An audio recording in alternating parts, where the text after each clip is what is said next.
Recording in progress.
Before we start, I'm going to remind everybody to mute your cell phones. All right, everyone. Right on time. And it is 5:30. Joni, are we live? All right. Good evening and welcome to the Brevard City Council regular meeting of Monday, February 2nd. I just want to say thank you to everybody that came out here today in person. We have a bigger crowd than I thought on this aftermath of a snowstorm, and it is great to see everybody. And thank you to everybody that is joining us online. And I will start by introducing everyone who is sitting up here on the dais. On my far right is our city attorney, Mac McKellar. Next to Mac is Councilman Lauren Wise. Next to Lauren is Councilwoman Pamela Holder. Next to Pamela is Mayor Pro Tem and Councilman Aaron Baker. I am Mayor Maureen Kopoloff. On my immediate left is Denise Hodgson, our city clerk. Next to Denise is Councilman Gary Daniel. Next to Gary is Councilman Dean Lytle. And on the very far left next to Dean is our city manager, Wilson Hooper. And with that, I am very pleased to have Pastor Veronita Alford from Brevard First United Methodist Church joining us this evening. And Pastor Veronita, would you please give our invocation to us? Thank you very much, Madam Mayor, and thank you, City Council members. And thank you, everyone who's attending, both here and virtually. I wanted to just say one thing about our 7th annual Summer Literacy Program. It's been recognized by the Department of Public Instruction of the state as a promising practice. We are getting ready for that program, which will have 30 kids from across Transylvania County focus on their reading skills from kindergarten through 2nd grade. And that is funded through a grant we received from the Duke Endowment. And those kids are going to be participating in a randomized controlled trial through the American Institute of Research this summer. But that's one way that we strive to make a difference in the lives of children in Transylvania County. So thank you for that opportunity. Let's pray. Holy God, I give you great thanks for this day and for the gift of life. We pray this evening for those who are adversely affected by the winter weather. We give you thanks for our public servants who are working hard to prepare for the opening of school or the return of people to regular routines.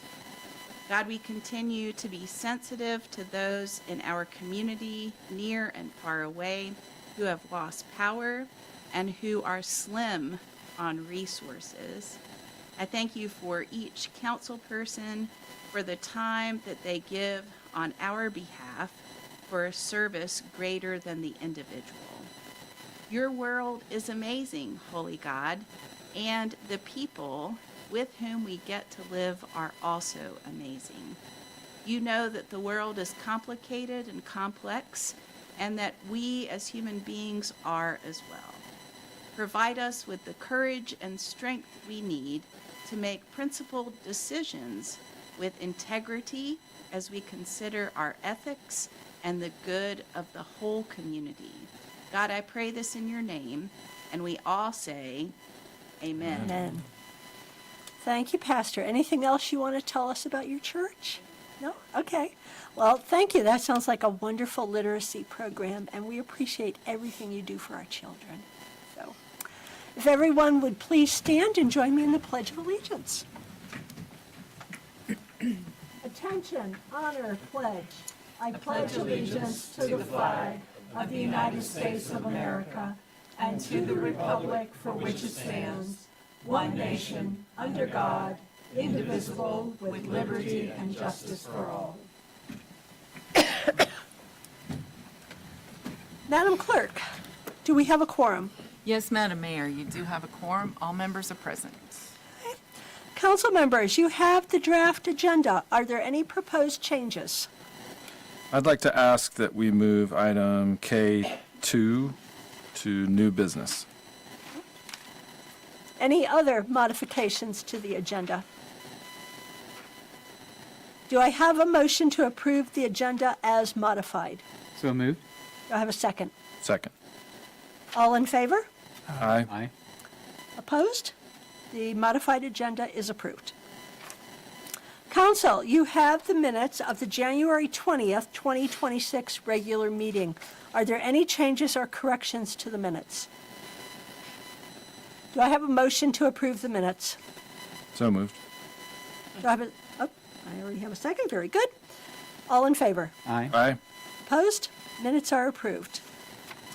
All right, we have no certificates or awards or recognition today, so we will move right to public comment. All right. The public is invited to speak during public comment at this time on any topic unless it is a public hearing item on this agenda. Anyone who wants to speak must register with the city clerk, which is the sign-up sheet. When it is your turn, step to the podium in front of City Council, state your name and address clearly, limit comments to 3 minutes or less, and avoid repetition. I will give you a warning when you have 30 seconds left. Direct comments to the full council, not to an individual council member or to staff. And I will call people up in the order they signed. Our first speaker is Mr. Doug Powell.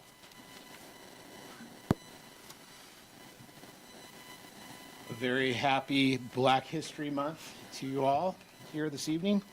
I'd like to share a few facts about America's rich Black history, specifically in the founding era, which is what I study extensively.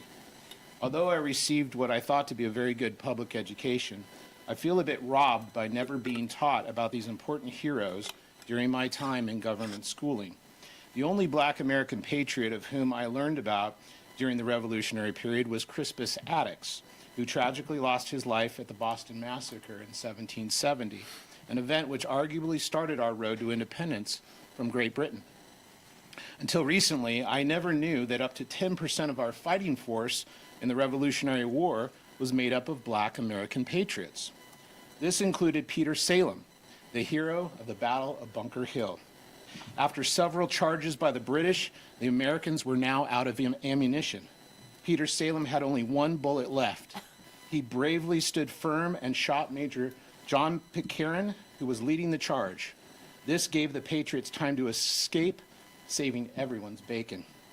Salem Poor was another Black hero during that battle who won recognition for his bravery. I also didn't know about Prince Whipple and Oliver Cromwell, who crossed the Delaware with George Washington on Christmas night, 1776, and surprised the Hessians at the Battle of Trenton. This turned the tide of the war. Of course, we have all heard of Paul Revere's famous ride to Lexington, warning that the British regulars were coming. Do you know about Wentworth Cheswell? He got on a horse and made his ride north to Warren Towns in New Hampshire. And that's not all. By the time Mr. Cheswell was 21 years old, he was already a school teacher and an established property owner. And from 1768 to his death in 1817, Mr. Cheswell was elected to 8 different positions in his New Hampshire town, serving his predominantly white community for 49 years. And perhaps my favorite Black hero of the founding era was James Armistead Lafayette, the first double spy in American history.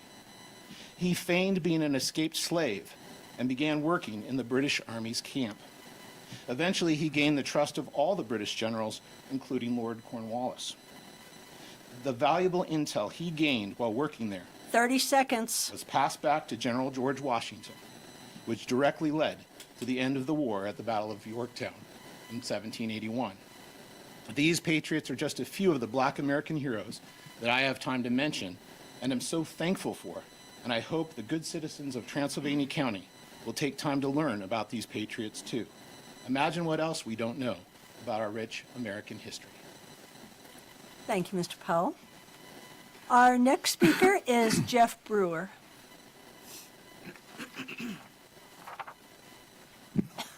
Thank you, City Council, for allotting this time. I just wanted to update you all. You may be well aware of this regarding our wastewater treatment. So on January 10th of this year, we had another spill. 3,150 gallons of untreated wastewater hit a tributary of the French Broad River. If you're keeping track, we are fast approaching a dubious milestone of 300 spills in excess of 1,000 gallons since beginning in 2013. This represents tens of thousands of gallons of untreated wastewater, septic, hitting our river, the French Broad River.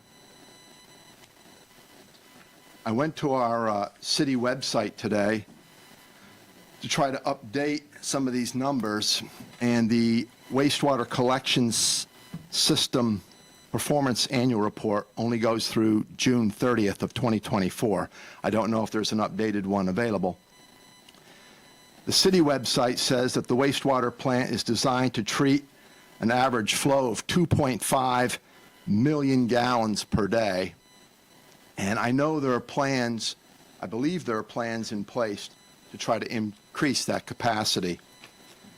So what I'm recommending, and I pulled this from an article in the Transylvania Times, because quite frankly, I'm not here at every meeting, trying to get caught up. I see that bids were let about a year ago on the sewer pump rehabilitation project. And it said in the Transylvania Times that that would be completed in late 2026. And then I saw about a year ago that bids also on a water treatment plant improvement were due March 25th of 2025, and the construction is estimated to be completed in late 2026. I would recommend, living in this county, that at least once a month there should be an update on these projects so the people know where these things are at. Because quite frankly, it's unacceptable that we are pouring tens of thousands of gallons of untreated wastewater into the river. 30 seconds. I know other cities, other communities are doing it. That doesn't make it right. We're better than that. Thank you. Thank you, Mr. Brewer. All right, that is everybody that signed up for public comment. So we will move on to our special presentations. And our first presentation is the City of Brevard Annual Independent Audit for the year ending 30 June 2025. And Mr. Manager, are you opening this? Or introducing In Travis? more ways than one, am I open? Okay. So I'm letting our guest Travis from our independent auditing firm, Gould Killian, on to Zoom. He lives in Weaverville, and they had 13 and a half inches of snow. And so he was going to visit us in person here today, but he asked if he could give his presentation virtually, and we agreed. And in a minute, he'll take us through a high-level summary of his firm's findings of our financial condition from FY25. But for those who may not know, municipalities in North Carolina are required to have their finances reviewed in this way every year. And so after he and his firm do so, they submit the results to the Local Government Commission, or LGC, which is the state agency that oversees government financing in this state. We have heard back from them that they have accepted it, but we're waiting to hear their substantive comments on our report. But prior to getting those, we wanted to hear from the auditors themselves, represented here by Travis, about what that audit contains. And so, Travis, if you'll give me a minute, I will pull your presentation up. Can you hear us okay? I can hear you fine. Can you guys hear me? Can we hear them okay, folks? All right, your presentation is on the screen. Take it away, please, Travis. Okay. Good evening, everybody. It's good to be with you virtually. My name is Travis Kiefer with Gould Killian CPA Group. It's a little hard to hear you. We've Could served you as speak a the little city's louder? auditors for a number of years now. We always appreciate the good relationship we've had with the city over the years. I want to start by saying thanks to Dean and all the staff at the Finance Department for their hard work and cooperation in completing the audit. These audits become a more and more arduous task every year. They're always super cooperative, and provide everything we asked for. So we definitely appreciate that. On December 31st, 2025, we issued an unmodified or a clean opinion on the June 30, 2025 financial statements of the city. This means that we believe that the city's financial statements are fairly stated in accordance with generally accepted accounting principles. That's also known as a clean opinion. Of course, that's what you want anytime you have an audit. There's a couple other opinions that are included in the financial statement document. We're required by government auditing standards to issue what's known as a yellow book report. It's specific to governmental entities where we have to review the city's internal controls over financial reporting and its compliance with laws and regulations. Now, this is not a full internal control audit. Rather, we assess the city's internal controls that are most impactful to the numbers in the financial statements. We do this in a number of ways. We test a sample of expenditures to make sure that all purchase order requirements and required approvals are followed and the budgetary authority exists. We test a sample of payroll expenditures to make sure that employees are being paid for the hours that their supervisors approve at the rate that is approved for them to be paid at, given the city's process. We review various aspects of the city's year-end and month-end close process to ensure that the documentary evidence exists to support the amounts in the general ledger system. And we review the key requirements of the Local Government Budget and Fiscal Control Act to make sure that the city is complying with everything we're supposed to do there. The result of all this work is that we noted no material weaknesses in internal control over financial reporting, and we reported no instances of material noncompliance with laws and regulations. So those two things together are known as a clean yellow book report. Then we also this year had to perform a single audit or sort of a deep dive audit over two of the grant programs from which the city received money. This year we took a look at some American Rescue Plan Act or ARPA funds, which were passed through the North Carolina Department of Environmental Quality to the city for some water and sewer infrastructure projects, as well as some North Carolina General Assembly special appropriation money for the beginning stages of the wastewater treatment plant upgrade. As a result of those single audits, no findings were noted related to compliance, and we noted no material weaknesses in internal control over compliance. So all that's a mouthful, but it's to say there's a clean financial statement audit with no internal control findings and a clean compliance audit with no internal control findings. So at a top level, that's as good of a report as we can give. And then if can flip to the next slide. So separate from our findings, the Local Government Commission has a program where they measure the city's performance and some of their numbers against a series of benchmarks or key performance indicators that they like to look at.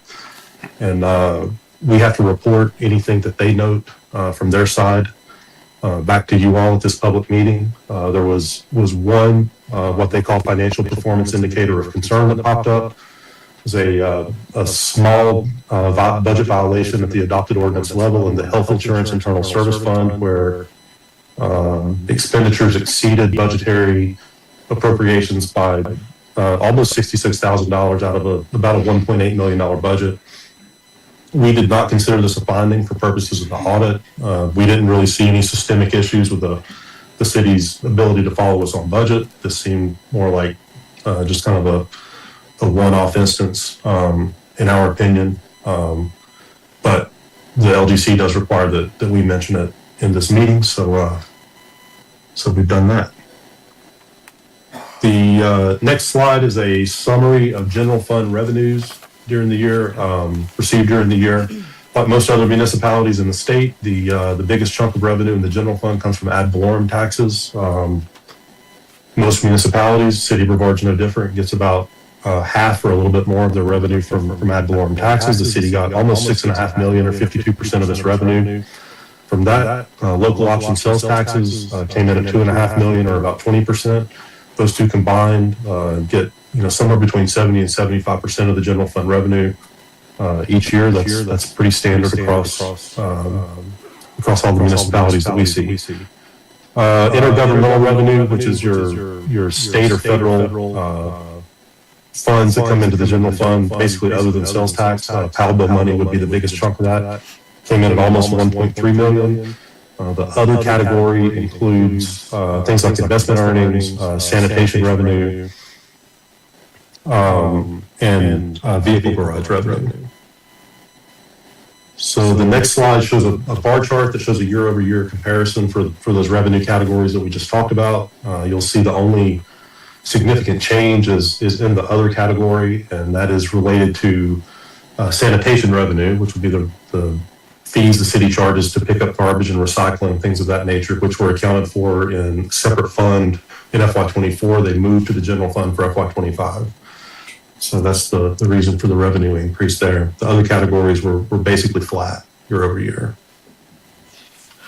The next slide is a similar pie chart on the expenditure side for the general fund. Again, public safety and public works are the two big ticket items there.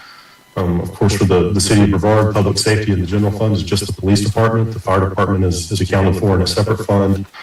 Public works includes both the street department and the expenses for the sanitation department that we were just talking about, which moved into the general fund for FY25. The general government category, the red pie slice there includes all your administrative departments such as governing board expenditures, admin, finance, human resources, planning, legal, things of that nature. The next slide shows a bar chart with a similar year-over-year comparison. Again, the increase in the public works category, as we've kind of already mentioned, relates to the sanitation department, garbage pickup, recycling, things of that nature, moving into the general fund for FY25. So that caused that line to go up, pretty significantly, as those expenses were in another fund last year. And then public safety expenditures went up about $800,000. The majority of that was related to some new space that was leased by the police department in FY25. The next slide shows the city's fund balance and fund balance available. It's got a 4-year trend line there. Of course, you can see that both fund balance and available fund balance show a good sort of moderate upward trajectory, which is something that's always good to see. Local Government Commission cares far more about available fund balance than total. Available fund balance is basically the cash that you have on hand at the end of the year minus any bills that haven't been paid.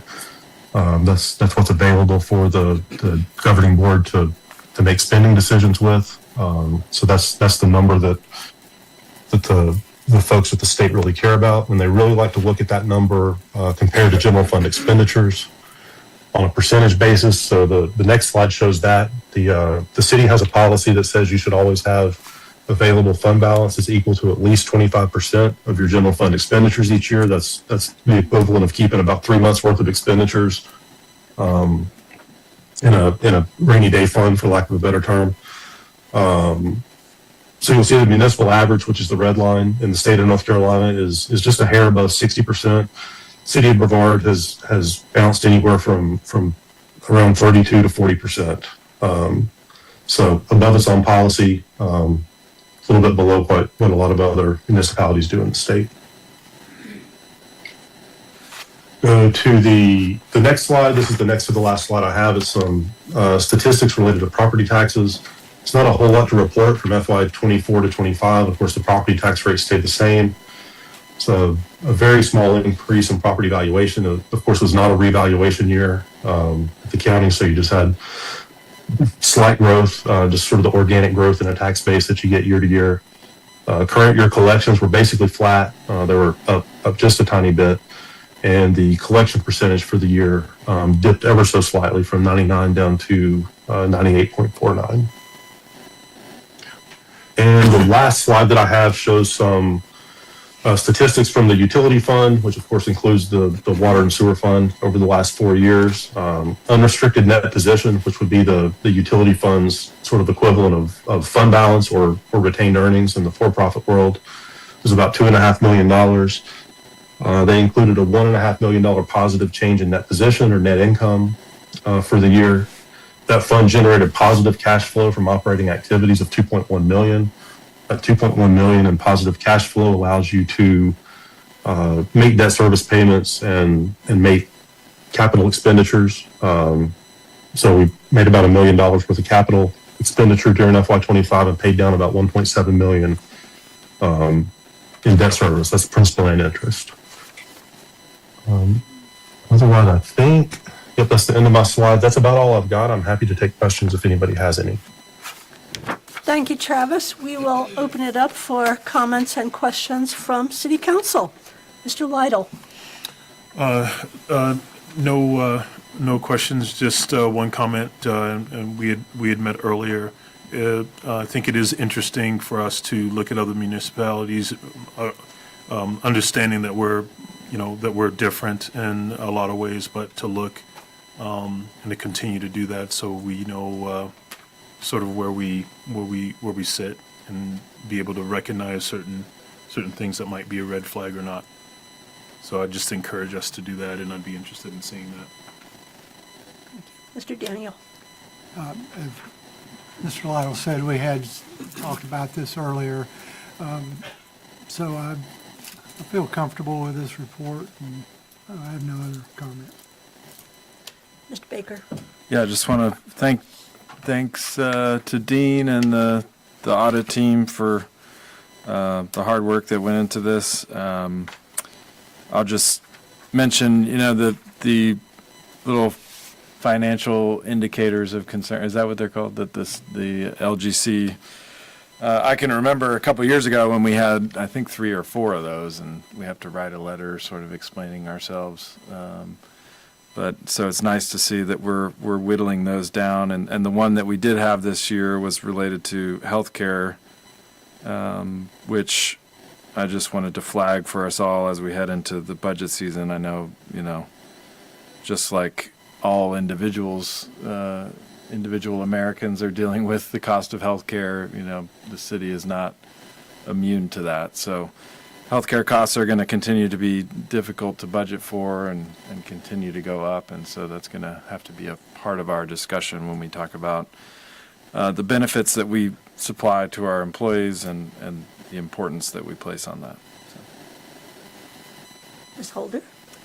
I too want to say thank you to staff and to the CPA group that prepared this report.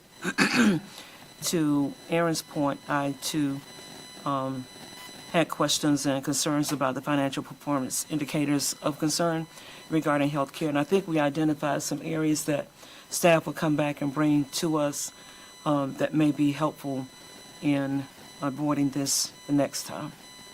Thank you. Mr. Wise. Just want to say thanks to GK and our staff for getting the audit together. I do like seeing that our indicators of concern dropping a little bit over the years. I also have the same concerns over healthcare, but great audit nonetheless. Thank you. All right. Anything else on this, Mr. Manager, or are we ready to move on? Just one more comment. So this full report is available for public consumption on our website. And so if you're interested in the nitty-gritty details, you can read them there. All right. Thank you very much, Travis. We appreciate it. And stay safe in that 13 inches of snow up there. All right. Thank you all. You guys have a good evening. All right. We will move on to our second special presentation, which is a Winter Storm Fern follow-up. Mr. Manager. Yes, ma'am. So it's going to be mainly a follow-up to Winter Storm Fern, but also a follow-up to Winter Storm Gianna as well.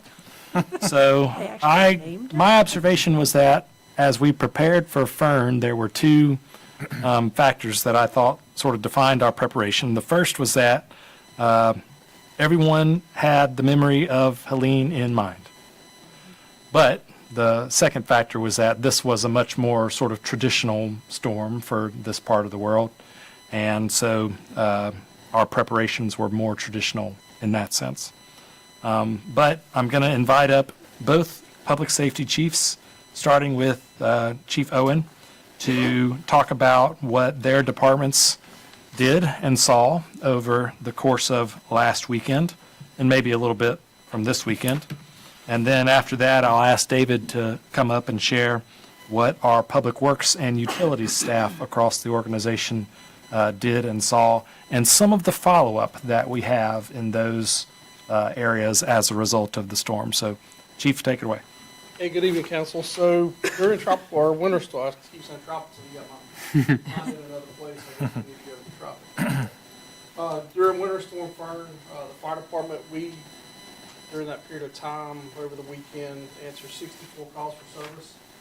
The vast majority of those were trees down and power lines down.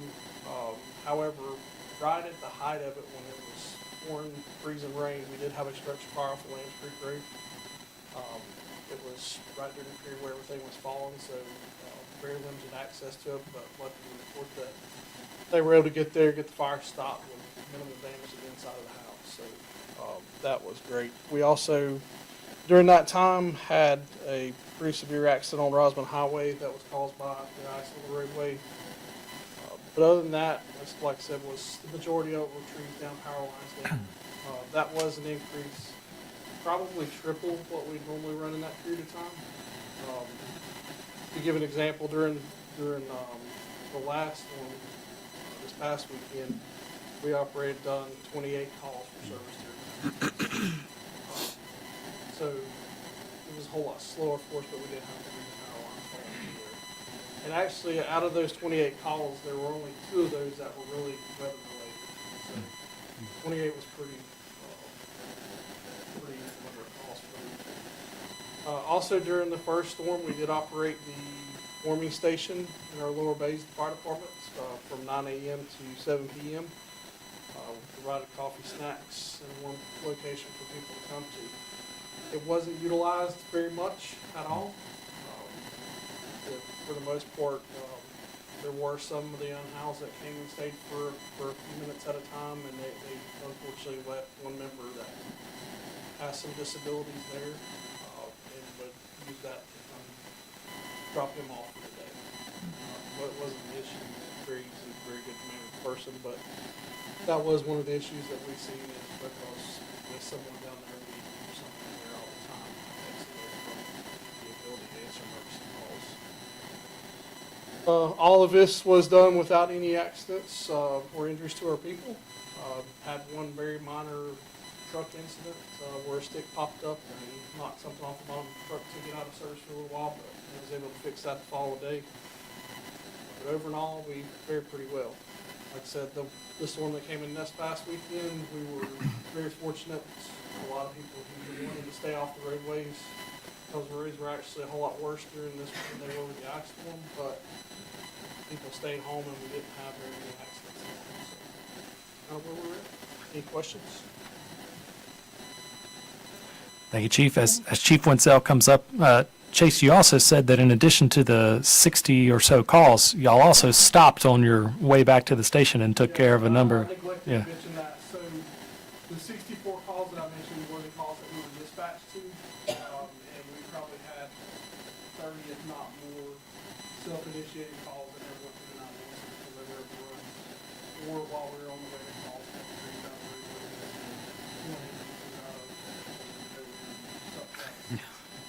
All right, so they were busy. Chief Winsell.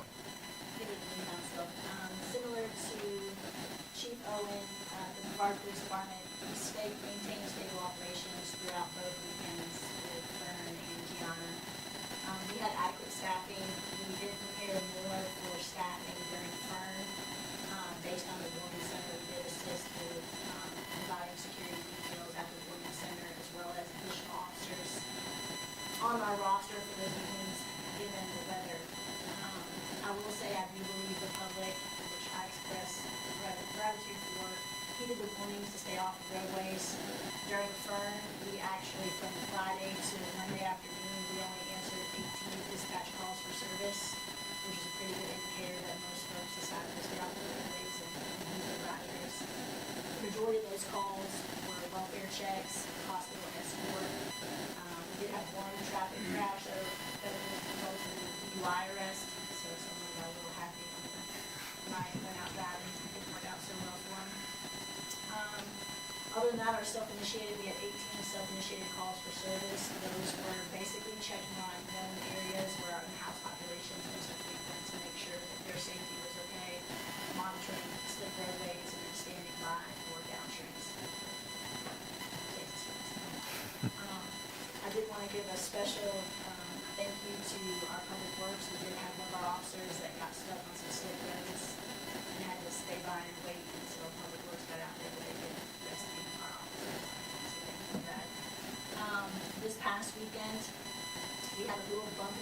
service. We had 34 calls for service. The majority of those were going to be alarm calls that were probably set off by the weather as well as traffic accidents. We did have 6 minor accidents. Worked 3 hospital escorts, several 911 hang-ups, and other miscellaneous calls for service, and nothing too major. And then just overall, we had 1 officer that had run into the deer. So he had a minor accident with his vehicle that was still driving the road.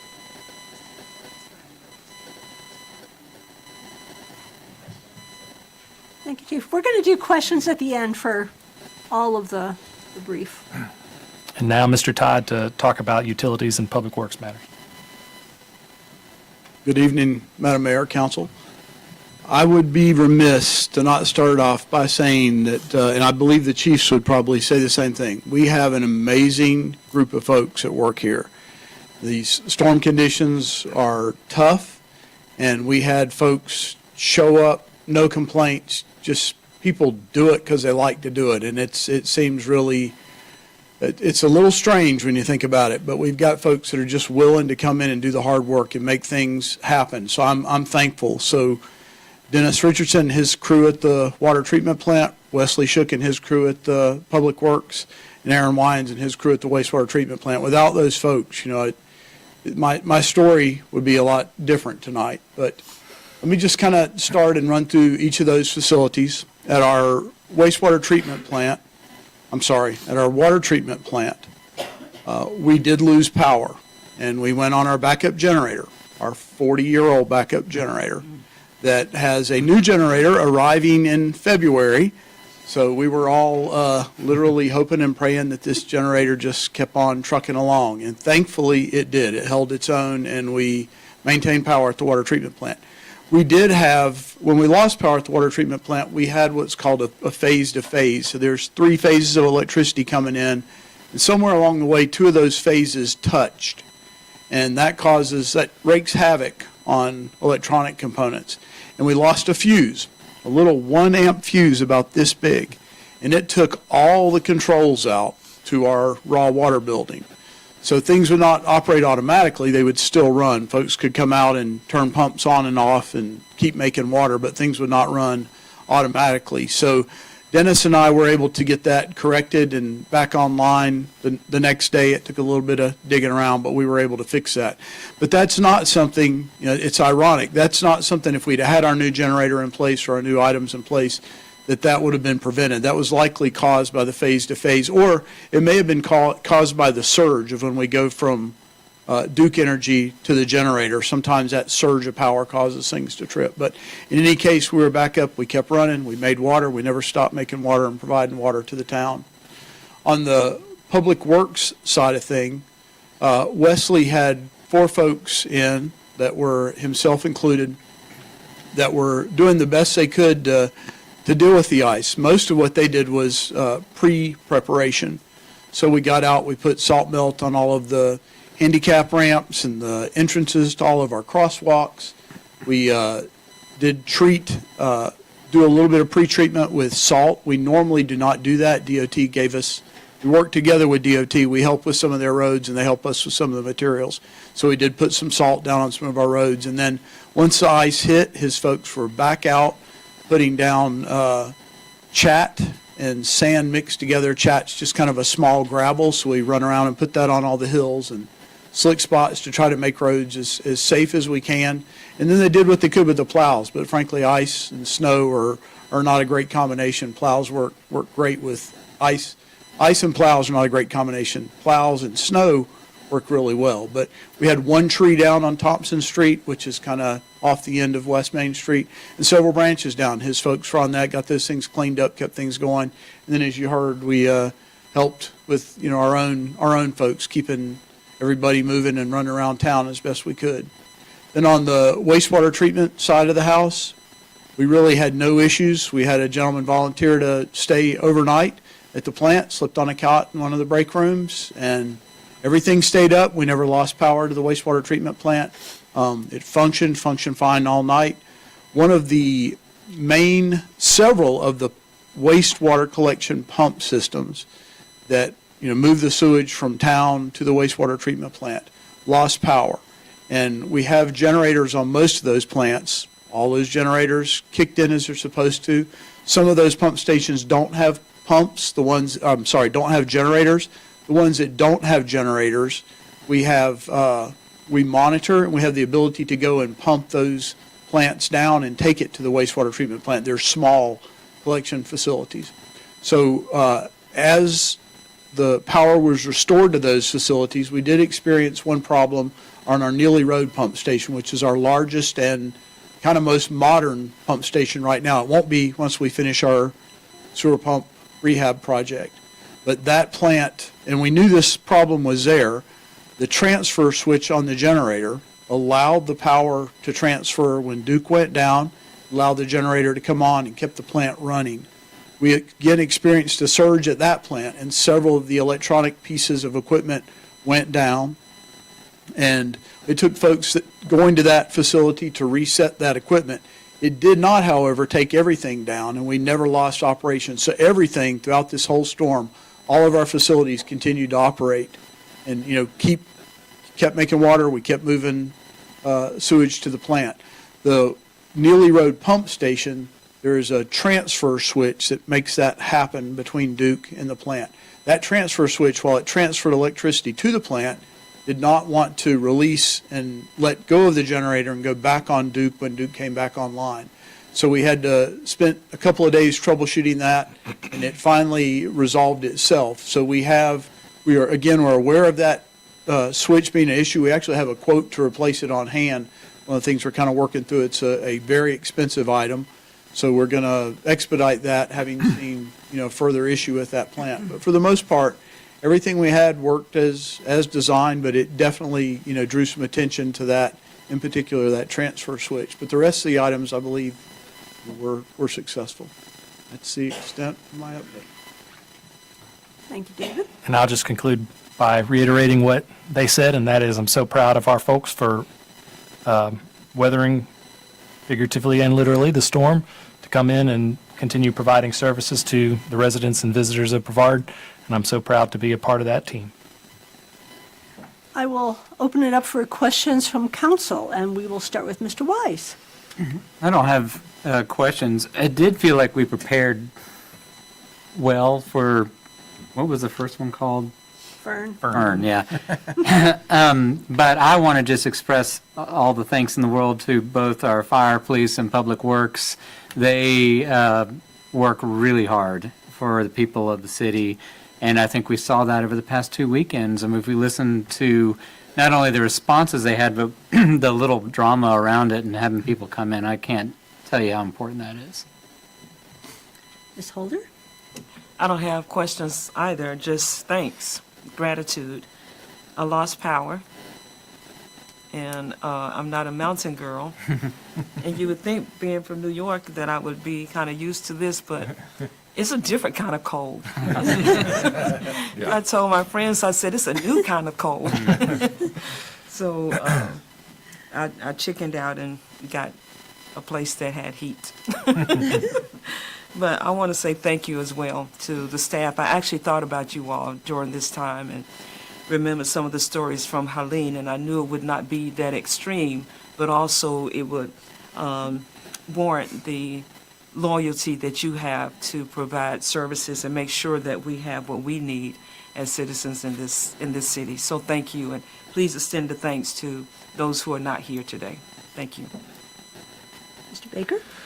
Yeah, I want to echo that. I mean, I think especially this last weekend when we were all sort of cozy and not too worried about the weather, I was thinking about, the folks that were still out there running the plows and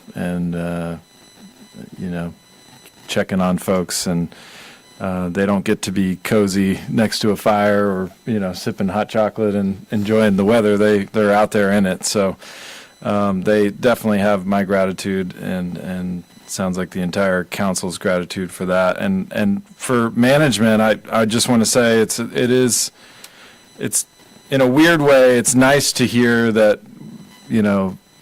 we had already identified a lot of the issues that we saw prior to this event, and in some cases, we learned from things that happened with Helene, and we were in the process of already fixing those things, and we had to deal with them again this time. But with the water treatment plant, we've got we knew the generator was old. We knew we had to upgrade it, and that was an issue during Helene. And here we are, weeks away from making that happen, and we were able to get through it. But it's just in a weird way, it's gratifying or edifying that the things we've already identified are we know we're working on them, and we're making things better so that we can get through these things a little easier in the future. So thank you to everybody.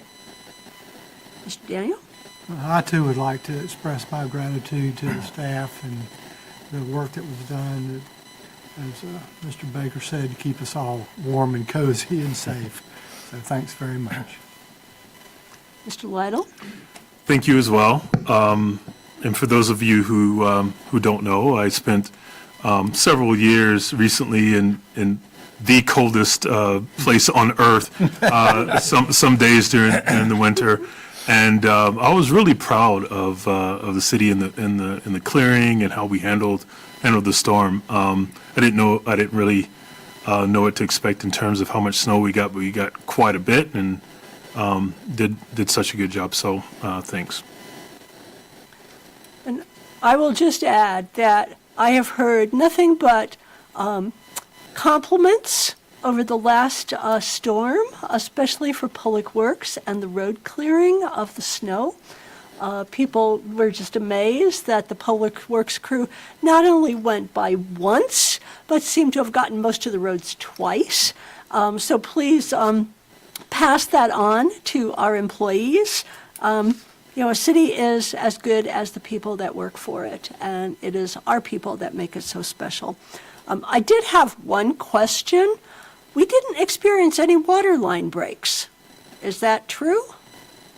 I thought with the cold water, David, that we might actually be fixing water lines, but nothing broke. Okay, very good. All right, thank you. Fingers crossed. All right. Let's find some wood, please. Yeah. All right. We will move on to our next topic, which is our consent agenda. The following items are on consent. 1, request to endorse the City of Hendersonville Build Grant application. Number 2 has been moved to new business. 3, the capital project amendment for the Estito Trail, $263,500. 4, FY 25-26 financial report as of December 31st, 25. 5, Rosenwald Community Advisory Board minutes, November 20th of 2025. 6, Parks, Trails, and Recreation Committee meeting minutes, December 17th of 25. And 7, Parks, Trails, and Recreation Committee meeting minutes of November 19th, 2025. Do I have a motion to approve the consent agenda? So moved. Do I have a second? Second. All in favor? Aye. Consent is approved. We will move on to new business. We have our public art application from Center of the Earth, 44 Four Seasons Plaza. And I see Aaron Bland, our Assistant Planning Director, is going to present this. Yes, thank you, Madam Mayor. So as you said, we have an application for public art that has been submitted for a mural installation at the Center of the Earth, which is located at 44 Four Seasons Plaza, by owner Jennifer Snowden. The mural is proposed to be made up of several, multiple different kind of panels, but they all are sort of one cohesive scene of different sort of outdoor serene settings, and we have the artwork up on the screen for some of those right now.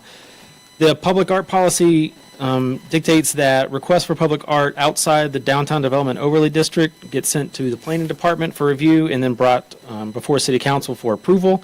So planning staff has done that review. The UDO requires that any sort of advertising copy or message in murals be limited to 8% of the mural's area.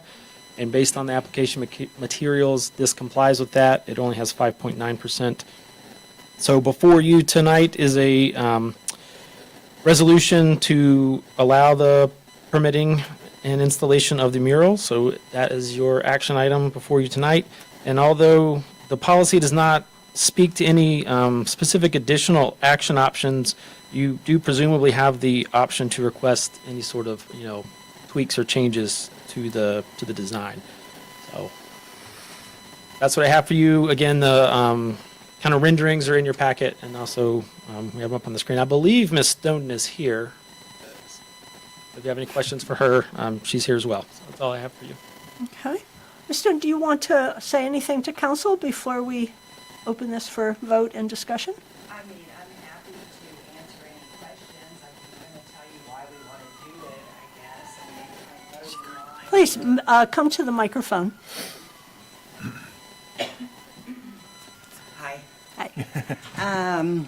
We're excited to do it. Got the idea when the mural went up downtown with Earth Mountain. And I reached out to Kenny Allen, the artist there, and we started working together and came up with this plan to do something on the outside of that building. Where we're located, there's a lot of construction and more to come in that area, and so signage has been taken down, so there's really not an opportunity for street signage. And we thought this would be a way to kind of get the message out without so much signage. Could be Instagrammable moments and things like that as well. So yeah, that's kind of what we are hoping to do. The building, we love being there, but it's not a foot traffic place. And so I think if we can just get some looks coming our way, it will help. It's kind of, when I say where we're at, people either know safe or the strip mall behind us. And so I'm just kind of trying to put it there. So we're there. And, everything, if we are just tenants, and so we went through Josh Leader for everything, but we'll paint the building exactly back to the way it was and keep the mural up to par while we're there. Yeah. Great, thank you. Great. All right, council. Do I have a motion to approve the resolution for the mural at 44 Four Seasons Plaza? So moved. Do I have a second? Second. All right, we will open it for discussion. Mr. Baker? I don't have any comments. Looks good. Ms. Holder? I don't have any comments or questions either. Thank you. Mr. Wise? No comments or questions. Looks cool. Mr. Lytle? No comments. Mr. Daniel? I have no comment. All right, we got a motion and a second. All in favor? Aye. Opposed? It's approved. Thank you. Can't wait to see it.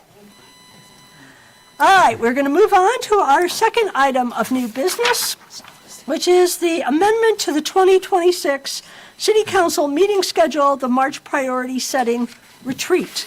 Mr. Manager, did you want to discuss this? Yes, ma'am. So the Retreat Planning Committee and the facilitator, we're hoping to have a slightly longer session than we normally have, based on some feedback that we've received from council members about our sessions over the previous few years. And so we originally planned to do that by having a all-day Friday and half-day Saturday session, but we've since heard that that doesn't work too well for a couple of the council members. And so I contacted the facilitator this afternoon, and he is able to accommodate a long Friday session if that's the will of council. He did say, though, that if we do that, we need to take frequent breaks, including a lunch and a dinner break, so that we have enough energy to get through this conversation. But he is able to do it in one day. If that's the direction that the council would like to go, I still need a motion to amend the calendar because, as you can see on the screen, it lists the priority setting retreat as from 8:30 to 5. I'd recommend that we change that from 8:30 to 9:30. We shouldn't take that whole time, but that'll just give us an extra little cushion. And then also, I'd like to ask the council to keep the Saturday date on there, but just add if needed. And that way, if the schedule needs to change again, we don't have to come back to you for this action. We'll have that availability already on the calendar. All right, Mr. Manager, thank you. Do I have a motion to approve the amendment to the calendar as described by the city manager? So moved. Do I have a second? Second. All right, we will open it for discussion. Mr. Wise? We're not going to stay till 9:30. Just 9. That's my only comment. They better order pizza. Yeah. And if we are, this is a public, the public can be there as well until 9:30 with us on Friday. That's right. If you'd like, I would love to see you. It's the hottest place in Brevard. So cool. Yeah. All right, Ms. Holder? Pizza won't even keep me there until 9:30.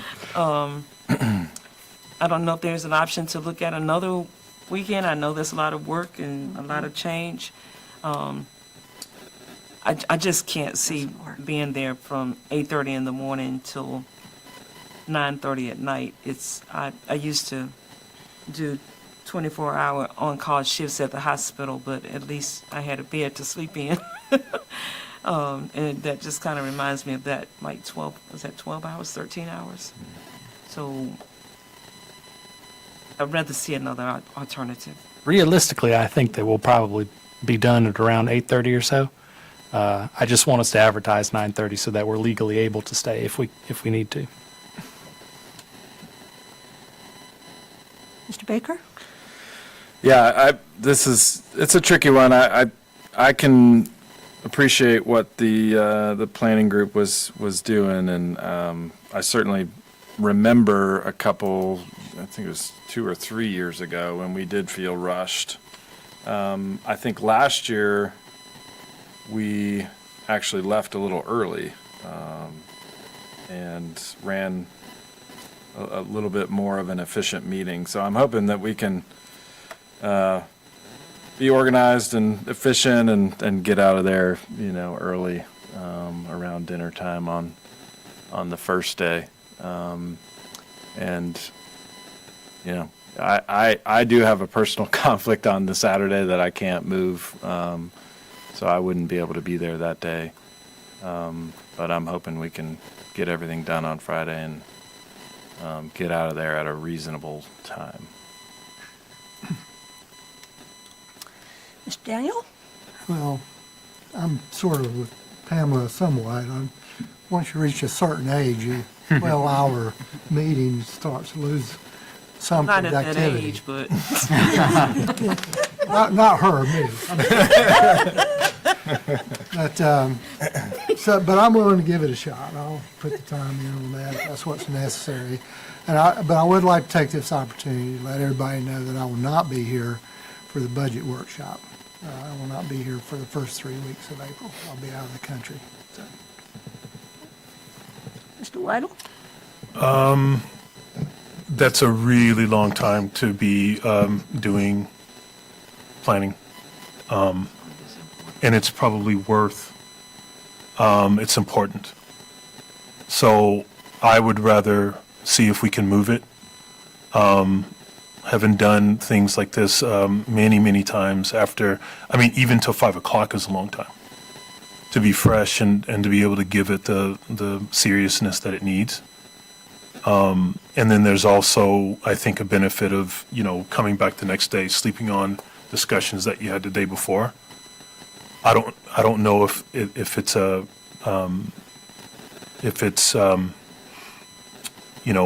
conflict with the facilitator. Maybe that's why I'm thinking. I don't know what his schedule is either, but Okay. yes, it would need to fit into his schedule. Mm-hmm. We set the original date, Friday, March 6th, a long time ago. Right. And so that's why he was able to fit that date in. So moving it to another weekend there would be some cascading effects, I think. Understandable. I would just recommend, I'm not going to do whatever we decide to do, but I would recommend having a break in the middle, just throwing that out, leaving and then coming back to be able to sort of break it up a little bit. Yes, sir. And by break, he means nap break. Yes, go home, Yes. come back.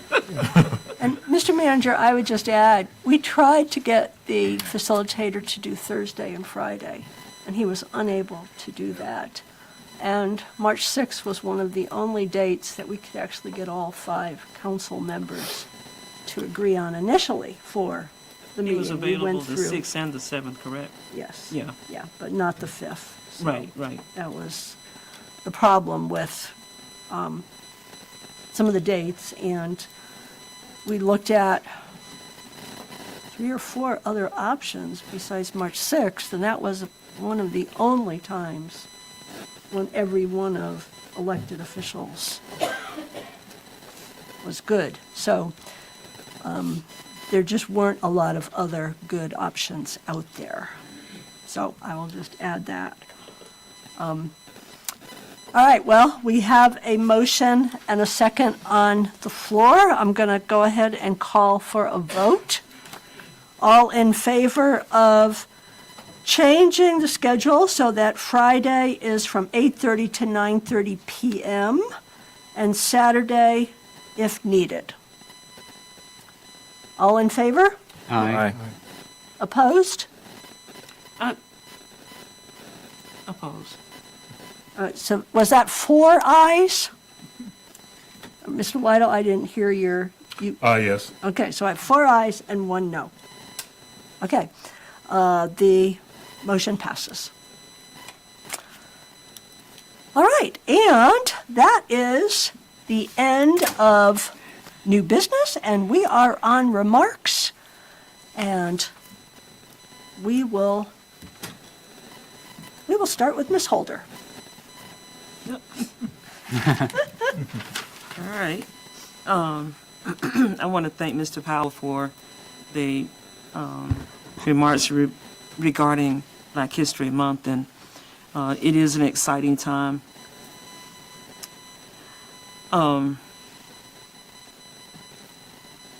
Mr. Haynes, Lemuel Haynes, is in this packet he just gave me, and he was a pastor, and he was an avid reader. He was the first African American to earn his master's degree.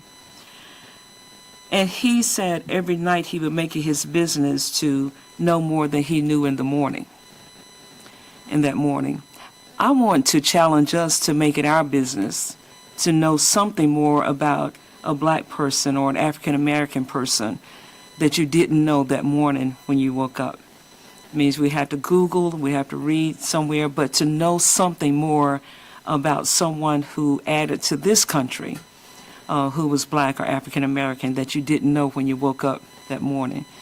We all know about Reverend Dr. Martin Luther King and some of the others but this time, I'm going to stretch myself and challenge you to stretch yourselves to do the same, to know a little bit more. On a sad note, I was watching out my window this morning as some people were sitting out there in the cold. It never got warm enough for anybody to sit in the cold. And I challenge myself as well as this council and whoever else would join in to find answers to help people who don't have traditional housing to go to when they have to come out of the shelter at 8 o'clock. It's all I can do not to open my door and say, hey, come on in. Being a single person, that's kind of daunting as well. But it's just as hard to see and watch them sitting out there. And some do or do not have appropriate clothing, but it was never warm enough today to be sitting outside. And I want to know, maybe staff, to explore what can we do. I know there are cubes that some cities are using, that are pods that some cities are using. What can we do in the mornings, in the daytime, when it's so cold like that, to help people who are just sitting out there in the cold and in the snow until it's time to go back to the shelter? And, whether they're users or not, they're human. And what can we do about it? Mr. Wise? Thank you, Pamela, for that.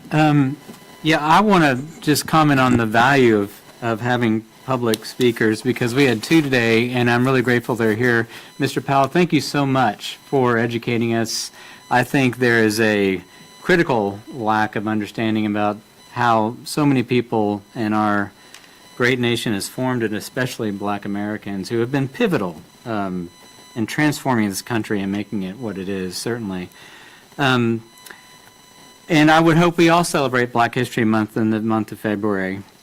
I also would love to criticize Pisgah Piper for 6 more weeks of this nonsense.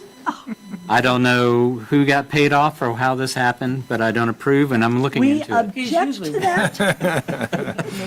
He's usually wrong. Well, I don't like it. And then for Mr. Brewer, who I believe isn't here, I would say he is always welcome to come to our Public Works Committee meeting, where it happens to be he asked for a monthly update. That is exactly where a monthly update happens every month. That so happens to be this coming Wednesday at 3:30 right here.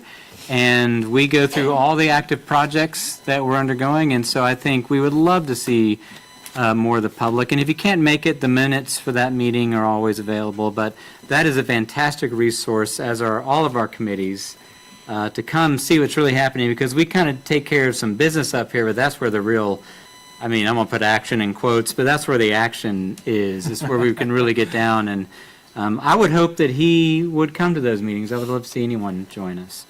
Outside of that, that's all I have. Mr. Baker? Yeah, and I'll pick up from there and just say that,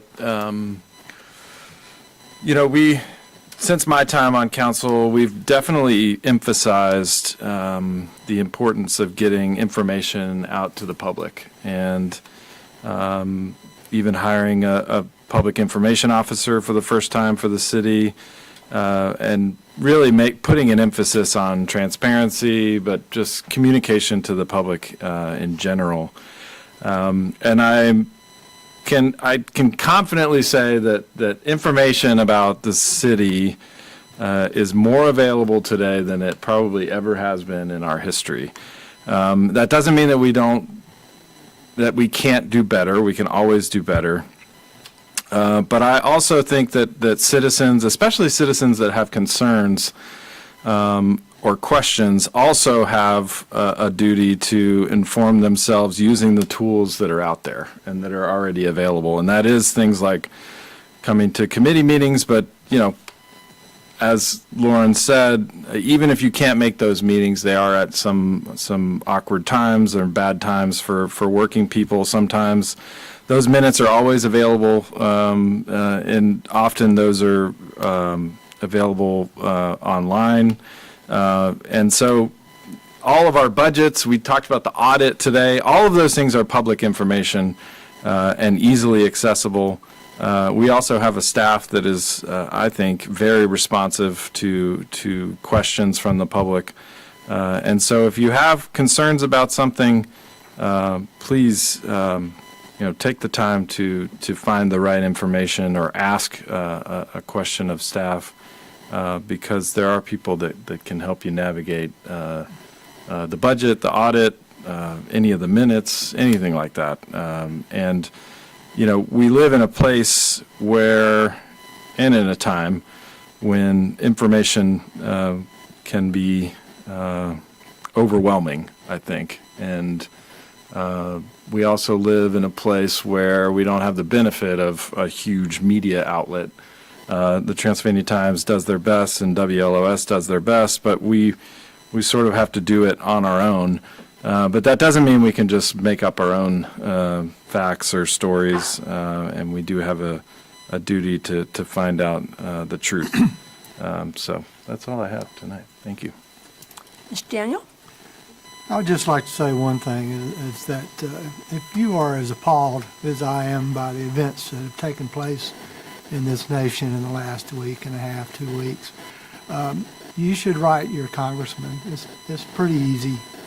You can go online and get the information you need very simply, and I think it actually does matter. So I would encourage everyone to to do that. I know that's been said before, but I'll repeat that again. So, thank you. Mr. Lytle? Thank you, Mr. Powell, for the comments tonight. I really do appreciate it, and Councilman Holder for your words too. And I would just like to add that, African American history is American history, and one of the things that I think resonated with me that you said is these were facts that you didn't learn when you were growing up, and neither did I. And so I think. One of the things that I have always said is that bias can't withstand proximity. So when you are speaking to someone who may be different than you, when you're learning from them, it's hard to have that hold those biases against them. And also I think that also applies to unhoused folks who are often misunderstood. And I do also think that we've got the capacity in the city to fix that issue. There's no reason why we can't. And I know there's lots of folks that have the will. I think that we need to come up with a really comprehensive plan to make sure that we get that done. That's all. Mr. Attorney? Nothing to add. Thank you. Madam Clerk? Nothing from me, thanks. Mr. Manager? I'd like to think that today's short meeting was the result of our efficiency, but I'm afraid it was because there were a few items that we were expecting to come out of committee last Monday that didn't because City Hall was closed. And so we've rescheduled those for future committee meetings, and they'll come back to this body at a later date. But I suspect that means that a couple of our meetings in the future are going to be a little longer than we hope. But I just wanted to let you all know that the committee meetings will need to be a little more active and have a few more items on the agenda in the weeks to come as a result of City Hall's closure last week. Just a couple of items. Again, I just want to thank staff. We did an incredible job during the 2 weekend weather events. And that talks to our planning, that talks to, how we really looked at how to improve after Hurricane Helene. And it just talks to the dedication and the loyalty of our employees that is so, so important. And also, the wonderful annual audit. Thank you, our finance department. We have no findings going forward on that. And that is amazing when you look at all of the different types of money, all of the different things that are coming in, the fact that, there was one discrepancy in the year. So again, it is that loyalty and that professionalism of our staff that makes this such a very, very special place. I'm sorry that today we were not able to hold our White Squirrel normal day celebration with Pisca Piper. Pisca Piper, who is accurate and honest. Just saying. Oh, yes. Just saying I'm suspicious. And if you hadn't seen, Pisca Piper did her predictions at home where it was safer for her and her rehabilitator. And she did predict 6 more weeks of winter and that the Seattle Seahawks are going to win. Yes. Yes. So, as always, we know Pisca Piper is usually 100% accurate. So, all is well there.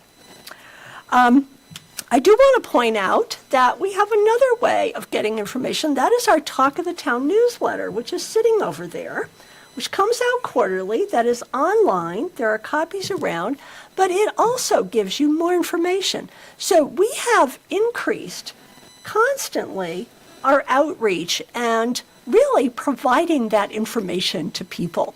And I encourage you to take a few minutes to read through that and see what's going on in the city. And finally, I do want to just say, I'm really glad that we did open that warming center, even though it was only used by a few people, a few of the unhoused people. We didn't have the massive power outages that we had thought we were going to have in the ice storm. And if we had, we probably really would have needed a place for people to come. And so the city stepped up. We were the only warming center that opened in the ice storm. It's the first time we've ever done that. But I want to thank the fire department, I want to thank the police department, and the Red Cross, who actually came and gave us blankets and snacks, I believe, to have there. And if we don't use it, that's fine too. But it was there and it was available, and no unhoused person needed to be out in the cold during the ice storm. We had the warming center open. I also want to point out one thing in response to Ms. Holder's comments, and that is that the Haven and Love and Respect are getting close to opening the new house that they bought. That will be a place during the day where people can go. And I'm meeting with the new executive director, not new, I don't think she's new. I'm meeting with the executive director of Love and Respect. But I think in the next couple of weeks, that's probably going to open. So again, we are fortunate because our partners, our nonprofit partners, are out there aggressively working on a lot of these concerns that we all have. We're not doing it alone as the city. And so when I get a better date on when that will open, I will share that with all of council. So I think with that, we are all ready to go home with our nice fireplaces and hot cocoa and whatever. Do I have a motion to adjourn? So moved. Do I have a second? Second. Oh, boy, you guys. All right, all in favor? Aye. We're adjourned. Thank you, everybody, for coming. All right.